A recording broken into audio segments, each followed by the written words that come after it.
జావాలో constructor అంటే ఏంటో తెలియకుండా ఇంటర్వ్యూకి మాత్రం వెళ్ళకండి. ఎందుకంటే కన్ఫర్మ్ గా అడిగే క్వశ్చన్ ఇది. మెథడ్ లాగా ఉంటుంది, క్లాస్ నేమ్ సేమ్ గా ఉంటుంది. బట్ కన్స్ట్రక్టర్ ఎగ్జాక్ట్ గా ఏం చేస్తుంది? అసలు కన్స్ట్రక్టర్ అంటే ఏంటి?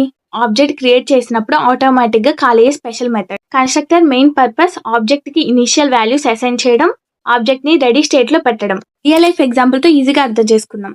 ఇప్పుడు మనం ఒక న్యూ ఫోన్ కొందాం.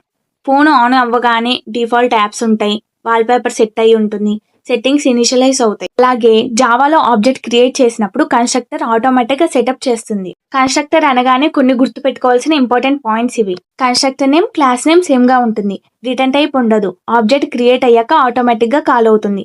ఆబ్జెక్ట్ ఇనిషియలైజేషన్ కోసం యూజ్ చేస్తారు. ఈ ఎగ్జాంపుల్ లో న్యూ స్టూడెంట్ అని రాసినప్పుడు కన్స్ట్రక్టర్ ఆటోమేటిక్ గా కాల్ అయింది. చాలా మందికి ఇంతవరకే తెలుసు, కానీ కన్స్ట్రక్టర్ లో కూడా టైప్స్ ఉంటాయి. Default constructor, parameterised constructor. Default constructor లో పారామీటర్స్ ఏమీ ఉండవు. దీనివల్ల యూజ్ ఏంటంటే ఆబ్జెక్ట్ కి డిఫాల్ట్ గా సెటప్ ఇస్తుంది. పారామీటరైజ్డ్ కన్స్ట్రక్టర్ లో వాల్యూస్ పాస్ చేస్తాం. దీనివల్ల యూజ్ ఏంటంటే డిఫరెంట్ వాల్యూస్ ఇనిషియలైజ్ చేయడానికి. అసలు కన్స్ట్రక్టర్ ఎందుకు ఇంత ఇంపార్టెంట్? వితౌట్ కన్స్ట్రక్టర్ ఆబ్జెక్ట్ ఎంప్టీగా ఉంటుంది. అదే కన్స్ట్రక్టర్ ఉంటే object ready to use state లో ఉంటుంది.